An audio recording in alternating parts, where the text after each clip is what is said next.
ولقد أرسلنا إلى أمم من قبلك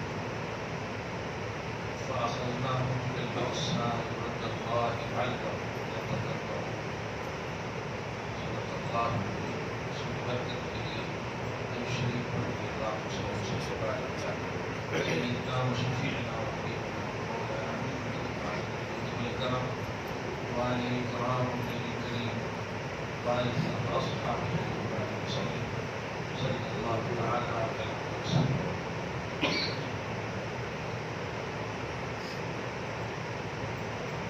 سورہ انعام سورۃ نمبر 6 کی آیت نمبر 41 کا درس ہو چکا ہے. آیت نمبر 42 اللہ سبحانہ فرماتا ہے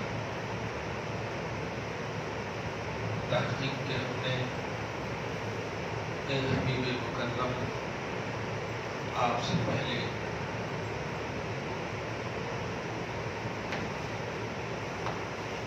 کئی امت کی طرف رسول بھیجے.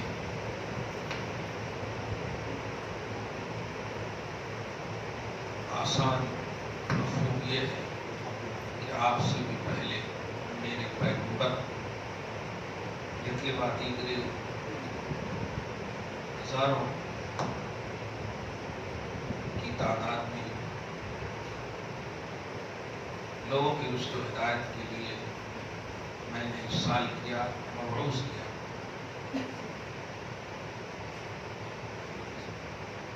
ماننے والے اور نہ ماننے دونوں آپ سے پہلے بھی ہوئے، لیکن آپ کی نبوت آخری منصب ختم نبوت کی شان کے ساتھ آپ کو مبعوث فرمانے میں اور پچھلے انبیاء کرام کے بھیجے جانے میں ایک بات ہمیشہ اس سلسلے میں عقیدے کے باب میں دین کی ضروریات سمجھ کر کے یاد رکھیں کہ جو بھی نبی اللہ کی طرف سے جس بھی قوم کے لیے آیا مکمل آیا، عارضی وقتی ایسا نہیں، مکمل آیا. اللہ نے جب تک چاہا انہیں قوم میں رکھا. انکمپلیٹ نہیں. کچھ لوگ عقیدت میں بہہ جاتے ہیں، اس طرح کی جملے بول دیتے ہیں. جو بھی نبی جس قوم میں بھی آیا کمپلیٹ آیا، وقتی یا اس قوم میں کوئی کمی لے کر کے قوم کے لیے مکمل آیا، قوم کی پوری ضرورت بن کر کے آیا. اللہ نے انہیں قوم کی رشد و ہدایت کا پورا فارمولا عطا کیا.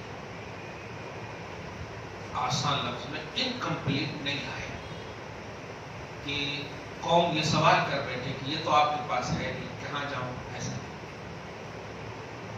خدا کی وحدانیت کے اقرار اور اعتراف میں رشد و ہدایت کے باب میں جو بھی امت کو اس نبی سے ریلیٹڈ باتیں ہو، نبی یہ نہ کہے کہ مجھے اللہ نے یہ منصب نہیں دیا ہے.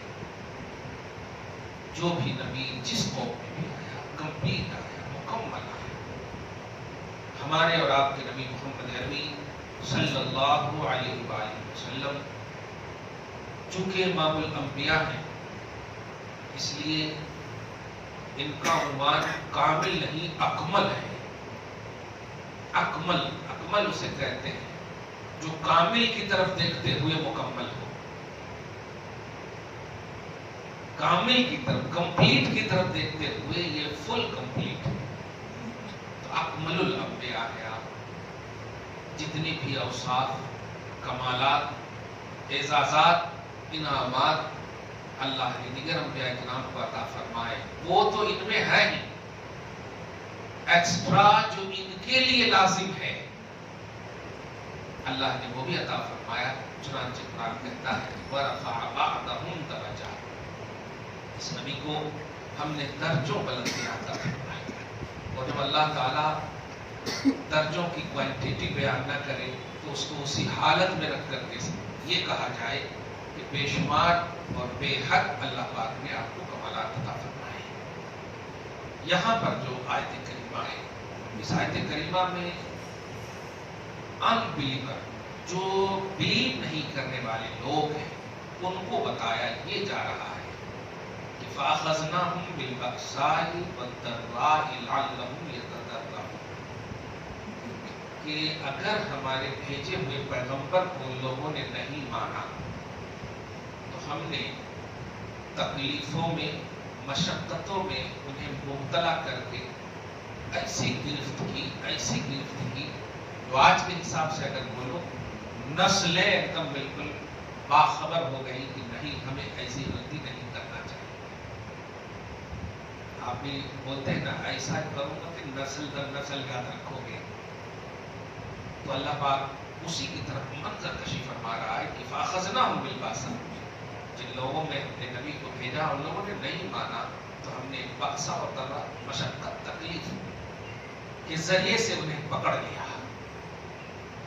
لعلہم یتضرعون، مگر یہ تکلیف جو میں نے دی ہے صرف نہ ماننے کی وجہ سے دی ہے، بندے کی وجہ سے نہیں دی، کیونکہ بندے کو تکلیف اگر دینا مقصود ہوتا تو میں رب العالمین ہوتا ہی نہیں۔ سارے جہان کو پالنے والا، جس کو جو پالتا ہے اسے تکلیف نہیں دیتا۔ یہاں جو تکلیف میں نے، یہ وقتی تکلیف ہے، لعلہم یتضرعون، تاکہ وہ گڑ گڑائیں، روئیں، گریہ وزاری کرے اور ریٹرن کر لے اور غلطی کا اعتراف کر کے میری بارگاہ میں آ جائے، بس اس لیے میں نے انہیں پکڑا۔ کیا رب العالمینی ہے اور رحمت، مطلب رحمانیت ہے اللہ پاک کی، وہ بندہ کو پیدا کیا، اس کی تربیت فرما رہا، اسے رزق دے رہا ہے۔ حد تو یہ ہے کہ شرک کرنے والوں کو بھی وہی پال رہا ہے، مشرکوں کو بھی کون رزق دے رہا ہے؟ وہی دے رہا ہے۔ رحمان اور رحیم میں فرق یہی ہے کہ رحمان وہ سب کے لیے ہے اور رحیم مومنوں کے لیے ہے، فرق ہے۔ رحمان وہ سب کے لیے ہے، رحمان کا جو رحم ہے وہ عام ہے، تو اپنی صفت رحمانیت کی بنیاد پر وہ سب کو عطا فرماتا ہے، اور مومنوں کو صفت رحیمیت کی بنیاد پر عطا فرماتا ہے۔ اس لیے ہمیں رحیم کی شان کے ساتھ اللہ کو ہمیشہ پکارنا چاہیے، تاکہ ہمارے ایمانی شان کا وقار بھی ظاہر ہوتا رہے۔ یا رحمان یا رحیم، صرف لفظ رحمان نہیں، وہ کامن ہے سب کے لیے، یعنی عطا کے اعتبار سے وہ عام ہے، لفظ کے اعتبار سے وہ خاص ہے۔ یعنی میں اہم جملہ بول رہا ہوں، حیدرآباد میں خاص طور سے کسی کا نام اگر عبد الرحمان ہے تو اسے رحمان کر کے نہیں پکار سکتے آپ، کیوں؟ اس لیے کہ رحمان یہ لفظ خاص ہے، نبی کو بھی نہیں پکار سکتے، تو امتی کی کیا بات ہے۔ رحمان معنی کے اعتبار سے عام ہے، لفظ کے اعتبار سے خاص ہے، سمجھ گیا؟ معنی پورا سب کے لیے، کافر مشرک غیر سب کے لیے، لیکن لفظ اس کا خاص ہے۔ عبد الرحمان نام ہے تو عبد الرحمان ہی پکارنا رحمان نے۔ ہاں، رحیم لفظ کے اعتبار سے عام ہے، معنی کے اعتبار سے خاص ہے، اسی لیے رحیم الدین نام رکھنا بھی جائز ہے، اور اگر کسی کا نام عبد الرحیم ہے تو رحیم پکارنے میں کوئی حرج نہیں۔ یہ دھیان میں رکھیے گا، ہم لوگ کرتے کیا ہے، اے رحمان ہے۔ کچھ دن پہلے 5-6 سال پہلے کمشنر تھے اے خان ایسا کچھ تھا، تو پوچھا میں کیا ہے، تو وہاں عبد الرحمان خان ہے، تو پھر ایک یو رحمان کو شارٹ اگر کر دیتے تو عبد کو شارٹ کر دیا، ایسا ہرگز نہیں کیجیے، رکھیے تو پورا رکھیے تاکہ کرم بھی ہو اللہ پاک کا، شارٹ مت کیجیے کہ محرومی کی دلیل ہو، اور اگر جان بوجھ کے رکھے تو ایمان بھی رخصت ہو جاتا ہے۔ اللہ ہم سب کو بچائے رکھے ایسی وبا اور بلا سے۔ تو فرماتا ہے کہ میں نے جو گرفت کیا ہے وہ گرفت میں نے بلیو نہ کرنے کی وجہ سے کیا ہے، اپنی رب العالمینی کی وجہ سے نہیں. میں تو رب العالمین ہوں، گرفت کے بعد بھی انہیں کہہ رہا ہوں کہ مان لو نا، مان لو تو میں تجھے دوں گا ہی نہیں، خوش بھی ہوں گا. کیا بات ہے، خوش بھی ہوں گا. صرف اس لفظ پر آپ غور کر لیجئے کہ اللہ تعالیٰ صرف دینے ہی والا ہے، لینے والا نہیں.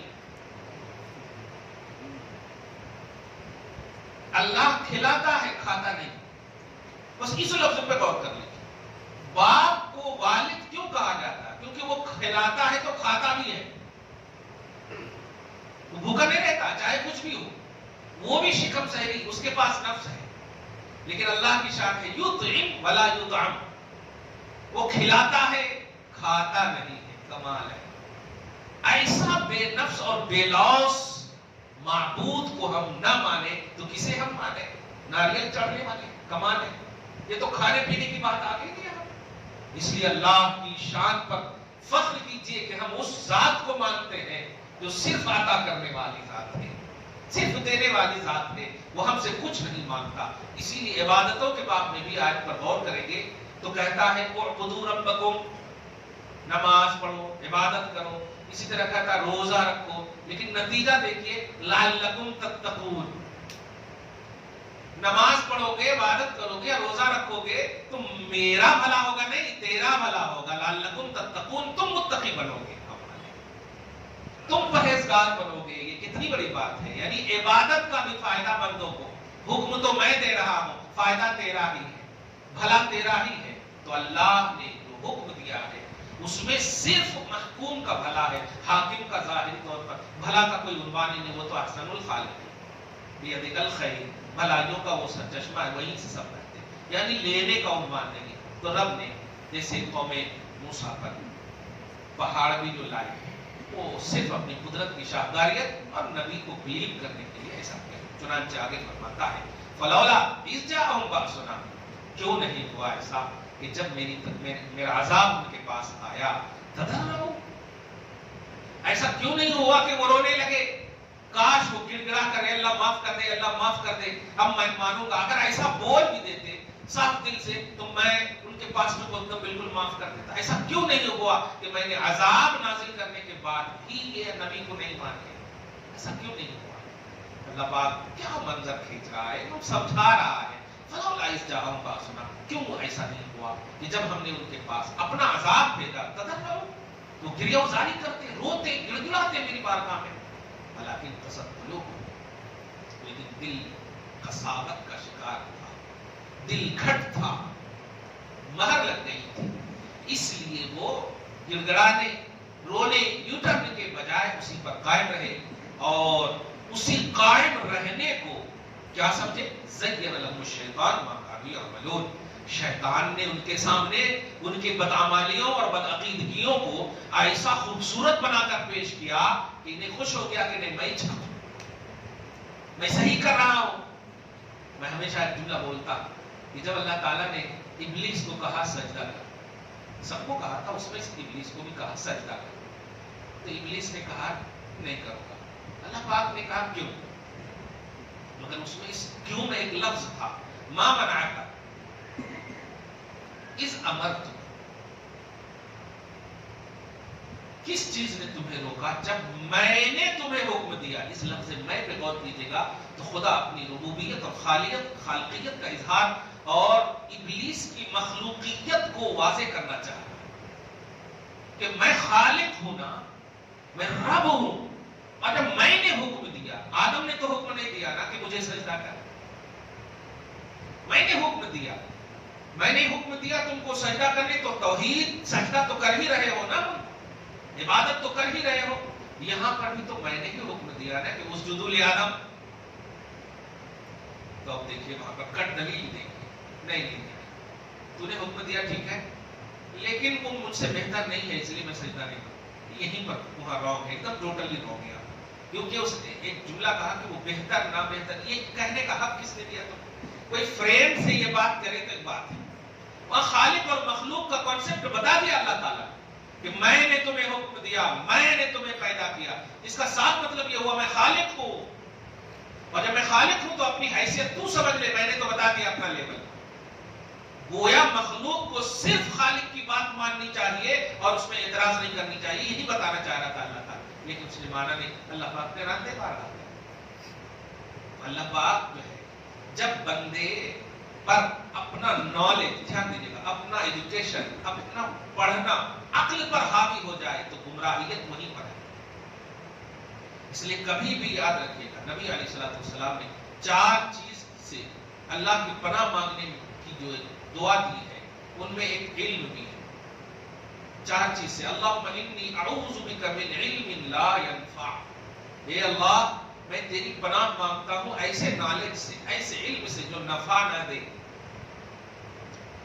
اور دوسرا وقلب لا یخشع، اور ایسے دل سے جو تیری بارگاہ میں گڑ گڑائے نہیں، روئے نہیں، یعنی دل تو ہے لیکن روئے نہیں، ولسان لا یذکر، اور ایسی زبان سے جو تیرے ذکر میں رطب اللسان نہ ہو، جو تیرا ذکر نہ کرے، ومن دعوت لا یستجاب لہا، اور ایسی دعا سے جو دعا تیری بارگاہ میں قبول نہ ہو۔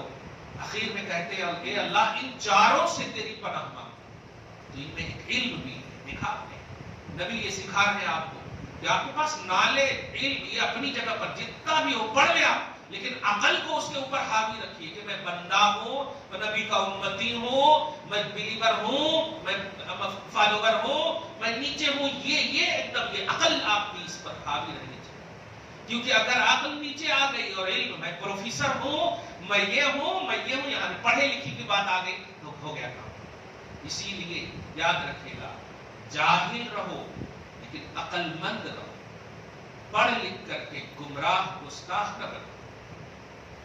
ہر صحابی عالم نہیں تھے، پوائنٹ نوٹ کریں، صحابہ کرام لاکھوں کی تعداد میں ہے، لیکن کچھ دیہات کے بھی ہے، بدوی انہی کا تو لقب ہے، آرابی انہی کا تو لقب ہے۔ ہر صحابی عالم نہیں ہے، لیکن امام اعظم سے بھی افضل ہے وہ صحابی جو عالم نہیں، 80 لاکھ مسئلہ بتانے والے امام اعظم، ان کے جیسا کوئی فقاہت کا امام نہیں پیدا ہوا۔ امیر المومنین فی الحدیث امام بخاری سے بھی وہ افضل ہے، لیکن عالم نہیں ہے۔ افضلیت کی وجہ کیا ہے؟ عقل حاوی ہے، اور عقل جب حاوی رہتی ہے تو ادب و احترام کرنے والا، اور ادب و احترام مصطفیٰ اور نبوت آخر الزماں کی ادب و احترام نے انہیں یہ لیول عطا فرمایا۔ آپ بھی یاد رکھیے، کتنا بھی آپ دنیاوی علوم یا دینی علوم کچھ بھی آپ علم نہ حاصل کریں تو عقل کو ہمیشہ اپنے پاس رکھیں، کبھی آپ کا علم آپ کے اوپر حاوی نہ ہو، ورنہ گمراہیت ہے۔ کچھ اولاد ایسی بھی ہے جو ماں باپ تک کو بول دیتے ہیں جائی تم کیا کریں، میں پڑھا، تمہاری ذمہ داری تھی پڑھانے کی، تم نہیں پڑھے تو میں کیا، اس طرح کی جو باتیں کر کے دل دکھاتے ہو نا، وہ تمہیں احساس بھی نہیں ہوتا، جہنم واجب ہو جاتا۔ کلیئر کہہ رہا ہوں، وَأَنْتُمْ لَا تَشْعُرُونَ کا قرآنی عنوان ہے۔ بے ادبی سے تمہیں احساس بھی نہیں ہوتا اور آٹومیٹک اللہ تعالیٰ جہنم واجب کر دے، سارے اعمال برباد کر دیتا اللہ تعالیٰ۔ ہوش کیوں نہ ہو وقت کا، ماں کے قدم کو چوم کر ہی جانا پڑے گا ان کو علم حاصل کرنے کے، سمجھ رہے ہو آپ؟ ماں اگر اجازت ہے تو جاؤں علم حاصل کرنے، یہ جملہ، جبکہ عبد القادر پیدائشی ولی ہے، ماں کے پیٹ میں قرآن پاک کے حافظ بنے ہوئے ہیں، واہ، مگر دیکھ رہے ہیں آپ، ماں سے اجازت، تو بڑوں کا ادب، بزرگوں کا ادب، یہ ہمارا خاص وتیرہ شروع سے رہا ہے، ادب ہی ہمارا کانسیپٹ رہا ہے کامیابی کا۔ ادب والے اگر نہیں ہے تو آپ کتنا بھی پڑھ لیں بالکل ناکام ہوں گے۔ وہاں سجدے اتنے ہیں کہ پوری روئے زمین پر کسی مخلوق نے ابلیس کے برابر سجدہ نہیں کیا، کسی مخلوق نے۔ کوانٹیٹی کی بات کر رہا ہوں، کوالٹی اپنی جگہ پر، کوانٹیٹی کی بات کر رہا ہوں، اتنی عبادت کوئی کیا ہی نہیں اور کر بھی نہیں سکتا، مگر راندے بارگاہ کیوں ہوا؟ بے ادبی کی وجہ سے، کٹ دلیلی کی وجہ سے۔ تو آپ کو، ہم کو جو اللہ پاک حکم دے دیتا وہ ادب و احترام کا، رسپیکٹ کا، یہ اس میں آپ کو عقل نے دوڑانا۔ یہی وجہ ہے کہ آپ دیکھیں نبی نے کہہ دیا سلمان میری آل ہے، جبکہ وہ فارسی النسل ہے، عجم کے ہیں، عربی بھی نہیں ہے، لیکن نبی نے اپنی اولاد قرار دیا۔ آپ کو کوئی اعتراض کرنے کا حق نہیں، خود گھرانے مصطفیٰ، خانے نبوت آخر الزمان، نبی کے گھرانے والے بھی ان کو وہی رسپیکٹ دے رہے ہیں کہ نبی نے کہا یہ آل ہے. اور نبی نے ابو لہب کے بارے میں فرمایا لا قرابت بیننا و بین ابی لہب. ابو لہب اور ہمارے درمیان کوئی قرابت اور رشتہ داری ہے ہی نہیں. آپ بتائیے کبھی بھی عنوان پڑھے آپ؟ غصے میں، جذبات میں، نگیٹیوٹی میں ہم بولتے ضرور ہیں، لیکن نبی نے رشتے ختم کر دیے تو کر دیے. ہمارا جو کانسیپٹ ہے ایمانی وہ یہ ہے کہ ہم اپنے آپ کو سمجھیں، اپنی عقل اور اپنے شعور کو ایکٹیو رکھیں توحید اور رسالت کے معاملے میں. دنیاوی علوم آپ کو دنیا تک ہی فائدے دیں گے، لیکن اگر یہی علوم عقل کے نیچے رہے تو یہ علوم آپ کو دنیا میں کیا دین میں بھی فائدے دے سکتے ہیں. اللہ آگے فرماتا ہے وَلَكِنْ قَسَتْ قُلُوبُهُمْ وَزَيَّنَ لَهُمُ الشَّيْطَانُ. ان کے دل اتنے کھٹ ہیں کہ شیطان نے ان کے وہ سارے کرتوت اور عقیدے اور اعمال کو ایسا خوبصورت اور مزین کر کے رکھ دیا ان کے سامنے کہ ان کی بدعمالیاں، بدعقیدگی بھی ان کو اچھے لگنے لگے. اور پھر سامنے والے نبی جو اللہ کے سلیکٹڈ ہوتے ہیں، مطالبہ جو تم کر رہے ہو نا، اب دیکھیں نا عیسیٰ سے کہا میرے گھر میں کیا ہے جمع بتا دو، بتا دیا. یہ برس کی بیماری ہے ٹھیک کر دو، کر دیا. مادرزاد اندھے ہیں ٹھیک کر دو، کر دیا. سب کر رہے ہیں تمہارے مطالبات پورے، تو اب کیوں نہیں مان رہے؟ یہی ہے. نہیں مان سکتا. سارے مطالبے پورے ہونے کے بعد بھی لعنت مطلب تف نکلتا ہے منہ سے اور افسوس ہوتا ہے کہ جب ابو جہل تو نے کہا کنکڑی مطلب کیا ہے ہاتھ میں، پڑھا دیا نا وجہ جو بھی ہو. تمہارا مقصد تھا کہ نبی وہ ہوتا ہے جو غیب جانتا ہے، مقصد یہی تھا اور میں چھپا کر لایا ہوں. تم نبی اگر ہوگے تو بتا دو گے. اور انہوں نے ڈیفیکلٹ کر دیا اور سوال کو کہ میں بتاؤں یا کنکڑی بتا. اور اب بتا بھی دیا، کلمہ بھی پڑھ لیا. بتاؤ بے جان سے بھی بدتر ہو یار. اس کنکڑی کے پاس تو جان نہیں دیا اللہ تعالیٰ نے، انسانی اعتبار سے کہہ رہا ہوں. وہ تمہارے سامنے کلمہ پڑھ رہی ہے، اتنی بھی عقل نہیں آ رہی. کوئی جادو کرتا تو اللہ کی بارگاہ میں توحید کی جادو کرتا کیا؟ اللہ کی بارگاہ میں توحید کے لیے جادو کرتا. جادو کرنا ہو تو دولت کے لیے کرنا ہو، گھر بنانے کے لیے کرنا ہو. اب وہاں لا الہ الا اللہ، اللہ کے سوا کوئی معبود نہیں، یہ جادو ہو ہی نہیں سکتا. یہ جادو نہیں ہو سکتا کیونکہ اللہ تبارک تعالیٰ کی توحید وہی پڑھتا ہے جس پر اللہ کا کرم.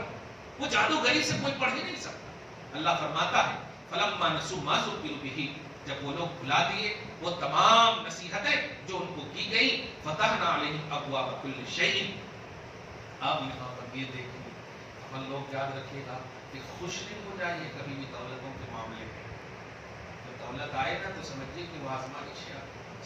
ہاں اسی کی طرف اشارہ کر رہا کہ ہاں نصیحتیں ان کو کی گئی نبیوں کے ذریعے.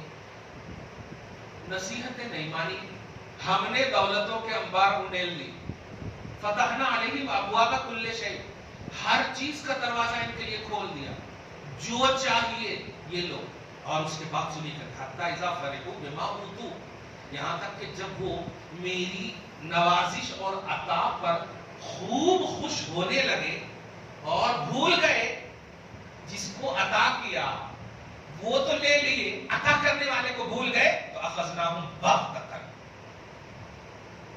سڈنلی ہم نے اسے پکڑ لیا، کینسر دے دیا، آئی سی یو میں ڈال دیا، ایکسیڈنٹ کروا دیا، بیٹے کو مار دیا اچانک بغتۃ فاذا هم مبلسون. تو وہ تاکتے اور جھانکتے ہی رہ گئے، اجتماع میں پڑ گئے، پریشان ہو گئے. ارے یہ کیسا جی، اتنے پیسے تھے، اتنا ہونے کے باوجود بچا کیوں نہیں سکے ڈاکٹر. یہ اللہ پاک دھیان دے رہا ہے کہ جو لوگ مال و دولت کی بنیاد پر اسے سبب حقیقی سمجھ بیٹھتے ہیں وہ سنیں میں اسے دیتا ہوں تو جو دیا ہوں دینے والے کے آئینے میں اس کا شکریہ ادا کرو گے، یعنی جس نے دیا ہے اسے بھی اس کا شکریہ ادا کرو گے، یاد کرو گے تو وہ بڑھاتا رہوں گا. اور جہاں تم نے صرف عطا پر دھیان دیا، کھایا، بس بھول گئے عطا کرنے والے کو، تو اچانک میں لے لوں گا، دھیان تک نہیں ہوگا. ابھی 3 سال کے درمیان دیکھیے ہزاروں ایسے کیسز آئے ہوں گے آپ کے پاس جن کے جو جاب لیس ہو گئے، اور وہ تمام کس طرح سے کر رہے ہیں، کیا کیا کر رہے ہیں. ہزاروں رشتے ختم ہو گئے، یہ 50,000 کمانے والے، باہر کا جاب ختم ہو گیا، اب کیا کرنا، کیسا کرنا، اس طرح سے سب ہو رہے ہیں. ایسے بھول گئے تم نے وہ تمام چیزوں کو تو یاد رکھا. آج بھی تمہارے لیے راستہ کھلا ہوا ہے. وہ ایک در ہے جو جھک جاؤ, اسی نے دیا تھا تمہیں, جاؤ اسی نے لیا ہے نا, پھر آ جاؤ اسی کی بارگاہ میں, پھر یقیناً وہ دے دے گا, اللہ تعالیٰ ضرور دے دے گا. فَإِذَا بَغْتَرْ فَإِذَا مُبْلِسُونَ, اچانک وہ مشتبہ میں پڑ گئے اور اچنبے میں رہ گئے. دعا ہے اللہ تعالیٰ آپ سب کو صبح و شام زندگی میں اپنا اور اپنے حبیب کو ہمیشہ بنائے رکھے, توحید و رسالت پر قائم رکھے. ہم سب کو صبح و شام زندگی میں رونق بہار رعنایا نصیب فرمائے.